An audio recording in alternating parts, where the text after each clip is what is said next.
sex in the third trimester. So as you hit the third trimester, you moved out of maybe this like glowing second trimester where things are happy and exciting and generally a little bit easier.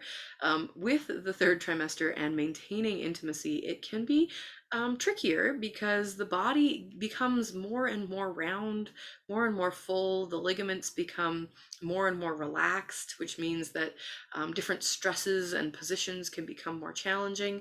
So we do have an article on the top 5 positions to use in intimacy in your third trimester, but I also want to invite and talk about the mental emotional challenges of maintaining intimacy in those later trimesters. A lot of couples have the experience of in the third trimester, they're not feeling as sexy, they're not feeling as turned on. The blood supply, the blood flow is still happening. But the third trimester, I think, is really also about the experience of anchoring into connection in partnership. And if there are things that have come up, or if there are challenges that have come up along the way that you haven't addressed, they're going to show up in this time. And so, there's obviously having difficult conversations, and I've got a whole section on that in the Creating Conscious Intimacy course that's through Wildbirth. But if you're having challenges, like if you as a woman or if you as a man who are listening to this go like, actually, there's some challenges in our relationship, any of those challenges are at any time going to stop you from maintaining or being in regular intimacy. But also, especially in pregnancy, the emotions are accentuated, the sensations are accentuated, and it can feel really challenging.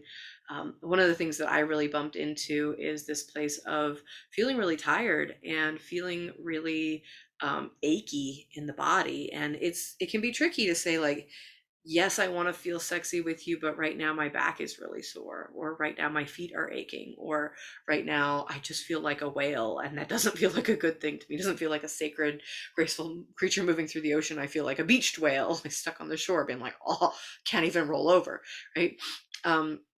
And so being in a place where, as a woman, you can ask for what you need. I find myself saying things like, hey, I'm open to being in intimacy with you, but right now I just feel really cuddly, and I'd love it if we could spend 5 minutes doing nothing but just cuddling. And if I feel like my desire arising towards you, like, I will absolutely let you know. But for this moment, let's just go with we're cuddling and that's it. And I've literally seen how sort of my day-to-day busy mind moving, like kitchen, food storage, cleaning, baby stuff, right? Like, you see the sort of the anxiety and the movement in me. It literally just takes about 5 to 10 minutes of lying naked, body to body with my partner to actually calm the nervous system down, get all those thoughts out of the way, and like come to a place where there's sort of this moment of stillness. You're like, oh, there's the quietness. There's the peacefulness. He's willing to be here and present with me. Maybe I need to talk some of those things out first. I like to do that walking rather than in bed, just because it helps move the energy a bit better, and doesn't associate the being in bed together in the same way. I talk about that in a couple of other podcasts about how important the daily walk is. Um, but yeah, just that finding that place of quietness, and then, oh, okay, now I'm fully relaxed. Now what's here? Oh, there's a sexy man next to me. Oh, there's somebody I love next to me that I want to connect with. And if you haven't listened to the 30-day sex date podcast, you might want to try to check that one out. But I don't know if I would recommend starting a 30-day sex date in your third trimester, maybe your second trimester. It might be a bit of a push, but 30 days of intimacy for sure. 30 days of massage, absolutely, right? But the space of that sort of quietness, and then the smell, the pheromones can be really helpful, especially third trimester and then early postpartum. We can literally get into the hormones of our own body and our own baby, especially postpartum. The pheromones of the baby make us be in mother mode, not in sexy goddess mode.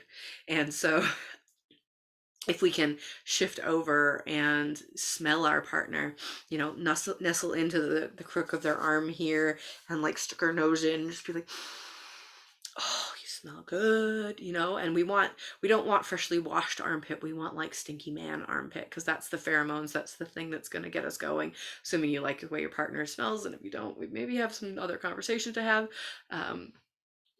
But there's a place of getting into those pheromones and getting into that sort of yummy space.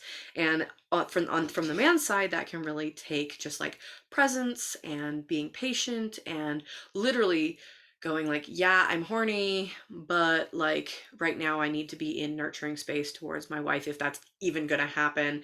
If it doesn't happen, I can get up and do some self-pleasure, or I can put that down for now and connect later. Right now, what's important is that we're connecting, and that we're connecting in an intimate space that isn't necessarily sexual, because I really believe in the third trimester that is really, really important. And we're starting to move more and more into oxytocin dominance, which is the beautiful hormone that makes labor such a beautiful, pleasurable thing. That being said, it is absolutely possible to have a daily intimacy practice and to make love every day with your very rounding and emotional and beautiful partner, if you're doing the things like massage and listening and caring for her and making sure that you're helping throughout the day. When you're doing these things, it builds a sensation of, oh, he cares about me, he's here for me. And then it becomes much easier to open up into intimacy. And I know this because I'm living it. I really wasn't sure what was going to happen to our sex life during pregnancy. I was pretty scared that it would just disappear completely. And actually, we've kept up with pretty much every day. I mean, we were sick for a bit and we visited my parents for a bit. And those two things often throw a little bit of a curveball into our daily intimacy. But we've been on a pretty good. We missed a couple days. We missed maybe a week or two total in the pregnancy, but pretty much every day. And it's really nourishing. It's like part of the day where I feel the least pregnant, part of the day where I feel the most like loved and cherished and vibrant. And if that's working in your relationship, that's really, really beautiful. And if it's not working in your relationship, you might want to take a look at what the structure of your intimacy is. Are you pursuing sort of like, call it wham bam thank you ma'am sex, or are you pursuing connection and deep intimacy and support? We often pause during our intimacy. If I'm getting more kicks, or if the belly's really tight, it's like literally pausing during sex and going like, hey, like I need to take a pause and get on my knees, or just like hang, or just like hold on and like, can you just touch my skin gently for the next minute or two, because I'm having a strong surge. Because the oxytocin of sex will actually increase your surging. So you have to be able to deal, especially if you're in like late third trimester, and you're having, they call them Braxton Hicks. I like to call them surges, because I don't think any woman bodily function should be named after a man, but that's a whole nother conversation.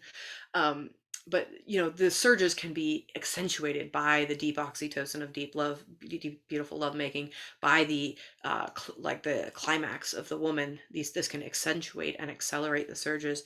And so it's really important to be able to pause and go, hey, you need to take a moment. And this is good practice for after baby comes. If you want to continue your intimacy and you've got a small baby, you might have to pause for some minutes and just be in attention to the baby to resolve their needs, put them back to sleep, nurse, or whatever that might be.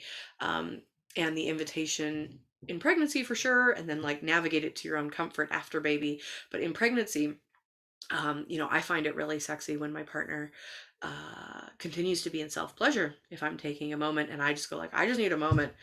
All I'm focusing on is my body, but I want to get back to what we've been doing. It was good, that's why I'm in sensation of my body in that way.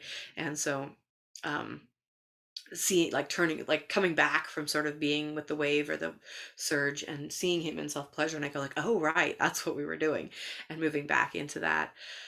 um, and that's sort of like a moment to moment figuring it out as you move forward kind of thing. Sometimes I really need the support, or I really want the support or the attention of like, hey, how you doing, are you okay?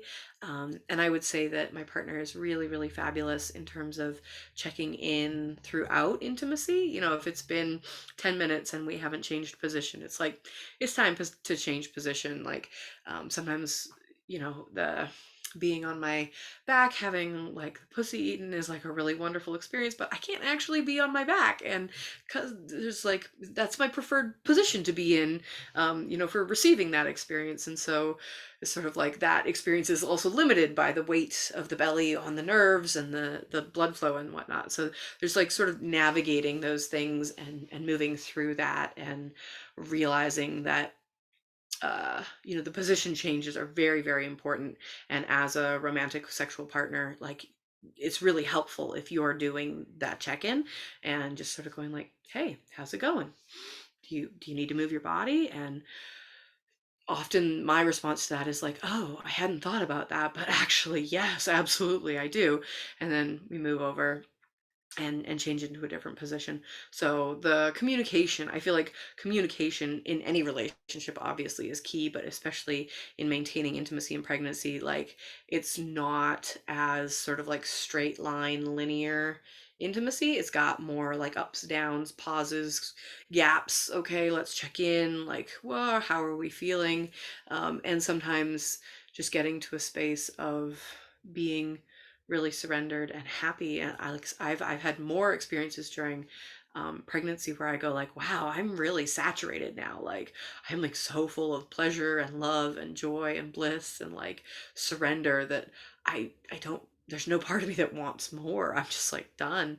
And in those moments, it's like, well, can I offer climax to my partner? Is that what they want? How do we navigate that? Sort of having those conversations rather than assuming my body is available for that experience, checking in and going like, is that something you want?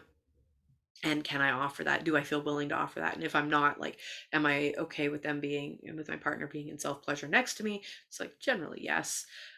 Although there have been a couple experiences where I was like, no, that's a whole other conversation. Um, but generally yes. And so, allowing for that sort of, again, like sort of a desynchronization of experience where we can really take care of both people in the experience while also really practicing unity consciousness and connection and deep pleasure and deep shared pleasure together.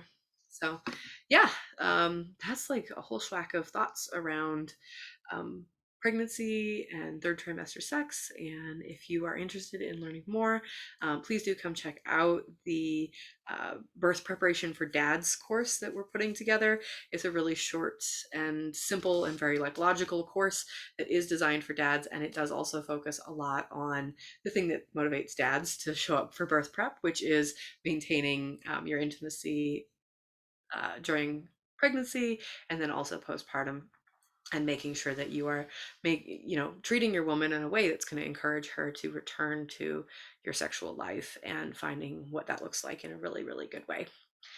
Turns out nurturing a woman and nurturing a juicy, happy sexual partner is pretty much the same thing, but a lot of men haven't received that training or don't know what that looks like. And so, really glad to offer that and share that with you. Thank you so much for listening. If you've received benefit from this, please share it with a friend. And I really am so grateful to get to be a part of your world. Talk soon.